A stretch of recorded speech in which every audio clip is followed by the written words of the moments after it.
তোমরা অনেকেই অধীর আগ্রহে ছিলে পরবর্তী অধ্যায়ের জন্য। তো আজকে পরবর্তী অধ্যায় নিয়ে চলে এসেছি। তোমাদের ভালোবাসা পেয়ে আমার খুব ভালো লেগেছে। আশা করি এই অধ্যায়টাকেও তোমরা ভালোবাসা দেবে। তো আজকের অধ্যায় শুরু করতে চলেছি। হ্যাঁ কাকু, এবার উঠি। রবিবার অফিস ছুটি থাকবে, আপনার মেয়েও বাড়িতে থাকবে। আমার বাবা মা আসবে আপনাদের সাথে বিয়ের কথা পাকা করতে।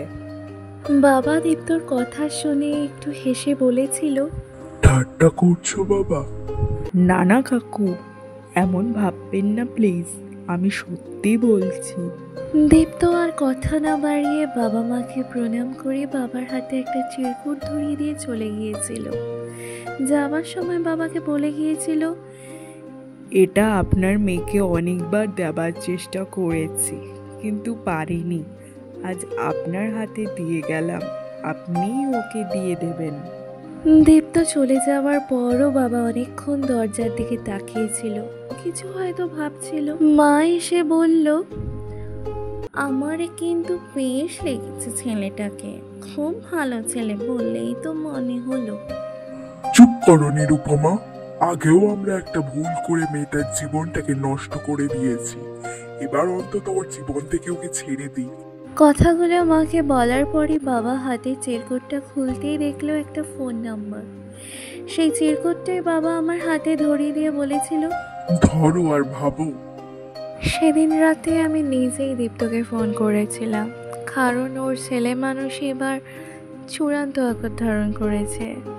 ওকে এবার থামানোর দরকার বলেই মনে হয়েছিল। ফোনটা দীপ্ত রিসিভ করতেই গম্ভীর সুরে কথা বলতে শুরু করেছিলাম। আমার বাড়ির ঠিকানা কিভাবে পেয়েছিল সেই নিয়ে অনেক কটু কথা শুনিয়েছিলাম, আরও অনেক বাজে কথা শুনিয়েছিলাম। দীপ্ত সেসব কথা কর্ণপাত করেনি, বিশেষ যেন কিছুই শুনতে পায়নি। আবারও নিজের বিয়ের কথা বলতে ব্যস্ত হয়ে পড়ায় সিদ্ধান্ত নিয়েছিলাম একবার আলাদাভাবে দেখা করাটা জরুরি। যেমন করেই হোক ওকে বোঝানো দরকার।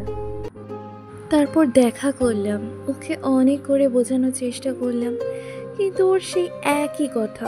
বাধ্য হয়ে অনেক কটু কটু কথা শোনালাম। তাছাড়া আর কিছু উপায় খুঁজে পাচ্ছিলাম না আমি। সব শেষে বলেছিলাম, একটা বিধবাকে উদ্ধার করে নাম কিনতে চান তাই না? করুণা করছেন? দীপ্ত চুপ হয়ে গিয়েছিল এক নিমেষে। ওর ভালোবাসার বিপরীতে এমন আঘাত আসতে পারে তা হয়তো ভাবেনি। ভালোবাসি খুব, বলে চলে গিয়েছিল। আমিও ওর চোখের এক আকাশ ভালোবাসা দেখেছিলাম, তবুও ওর নীল চোখে গোধূলির ঝাপসা আলোর নামিয়েছিলাম আমি। দিন দিন কেমন জানি আরও প্রতিজ্ঞাবদ্ধ হয়ে উঠছিল মানুষটা। আমাকে সে বিয়ে করবেই। শেষ চেষ্টা করলাম, ওর থেকে ওর বাড়ির ঠিকানাটা চেয়েছিলাম। দীপ্ত অক্লেশে দিয়েছিল। আমি একদিন অফিস ছুটি করে সপ্তাহের মাঝে ওর বাড়ি যাই, যাতে বাড়িতে ও না থাকে। দরজা খুলতেই একজনকে দেখতে পেলাম, সম্ভবত দীপ্তর মা। আমি কিছু বলার আগে উনি আমার হাত ধরে বাড়ির ভেতরে নিয়ে গেলেন। তুমি তো রিমা, আমার হবু বৌমা। আমি তো অবাক। দীপ্ত তবে সত্যি বাড়িতে বিয়ের কথা বলেছে, কিন্তু আমি যে বিধবা তা নিশ্চয়ই বলেনি। এটা শুনে কোনো ছেলের মাই বিয়েতে রাজি হবে না। কিছু বলার আগেই উনি কাউকে নাম ধরে ডেকে জল মিষ্টি আনতে বললেন। আমি বলতে শুরু করলাম, দেখুন, আপনার ছেলে একটা ভুল করছে। আপনি সবটা শুনলে বুঝতে পারবেন। ছেলেকে থামান। আমি তো সবটাই জানি মা, তুমি একটু শান্ত হয়ে বসো। রোদে রোদে এলে একটু শরবত খাও, তারপর সব শুনবো।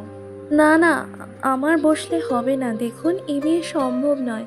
আপনি হয়তো সবটা জানেন না, আমি বিধবা। কথাটা বলে কিছুক্ষণ চুপ করেছিলাম, তারপর বললাম, আমার বিয়েটা 1 বছর 2 মাস 3 সপ্তাহ হলো।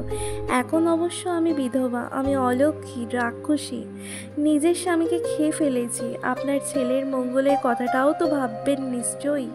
কিছুক্ষণ চুপ করে থাকেন মামুনি। এখন দীপ্তর মাকে মামুনি বলেই ডাকি। উনি ডাকতে বলেছেন যদিও। মামুনি বলছেন, হ্যাঁ, মঙ্গলের জন্যই তো তোমাকে এ বাড়িতে নিয়ে আসা। আর আমি তোমার ব্যাপারে সবটাই জানি মা। বেশি কিছু বলছি না, যা বলার তা তোমার মা বাবাকেই বলবো। শুধু যেন এসবেতে তোমার কোনো দোষ ছিল না। সামনের সপ্তাহে তোমাদের বাড়ি যাচ্ছি, মা বাবাকেও জানিও। যদিও দীপ্ত ফোন করে জানিয়ে দেবে। আমি তো এসব কথা শুনে পুরো অবাক। একজন ছেলের মা হয়ে কথা বলছেন। আমি বিধবা, আমার স্বামী মারা গেছে, একবার বিয়ে হয়েছিল, সবটা জানার পরেও কিভাবে এমনটা বলতে পারেন? আসলে আমাদের দেখা মানুষের চেয়ে একেবারে আলাদা, উচ্চ মানসিকতার মানুষকে দেখি না তো, তাই নিজের কানকেই বিশ্বাস করতে পারছিলাম না। বাড়ি ফিরে সবটা জানিয়েছিলাম মা বাবাকে। রাতেই দীপ্তকে ফোন করে জানতে চেয়েছিলাম আমাকে কিভাবে চিনলেন। দীপ্ত হো হো হেসে করে বলেছিল, চেনা কি খুব কঠিন এখনকার দিনে। ওই যে ফোন আছে না, তোমার ছবি বাড়িতে দেখিয়েছিলাম। তার মানে তুমি আমার ছবি তুলেছো? কিন্তু কবে, কোথায়? বাহ, তুলবো না? আমার হবু বউ বলে কথা। বেশ কিছুদিন যাবার পর দীপ্তর প্রতি আমার শ্রদ্ধা জন্মে যায়।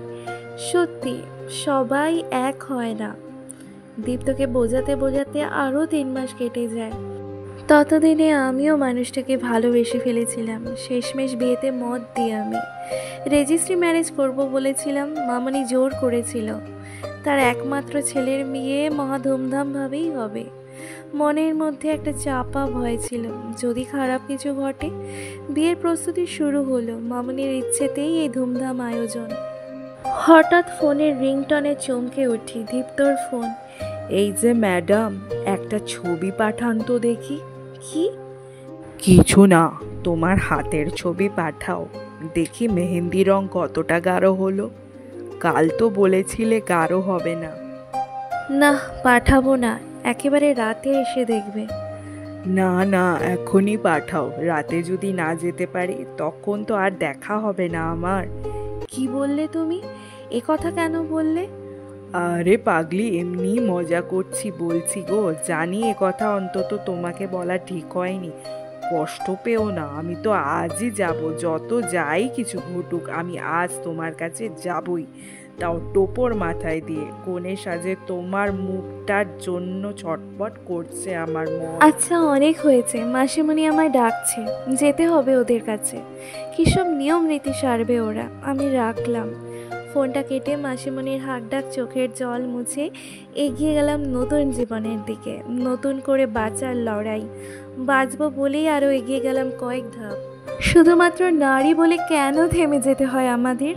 হঠাৎ করেই যেমন সব কিছু শেষ হয়ে যায়, ঠিক তেমনি মনের জোরে হঠাৎ করেই শেষ থেকেও শুরু করা যায়। সমাজের লক্ষ কোটি কোটি মেয়ের মধ্যে কাউকে না কাউকে শুরু করতেই হয় লড়াইটা। এ লড়াই আমাদের সবার। মৃত্যু দিন পর্যন্ত সব মুখ বুজে সহ্য না করে দেওয়ালে পিঠের থেকে যাক আর নাই যাক, ঘুরে দাঁড়ানো উচিত।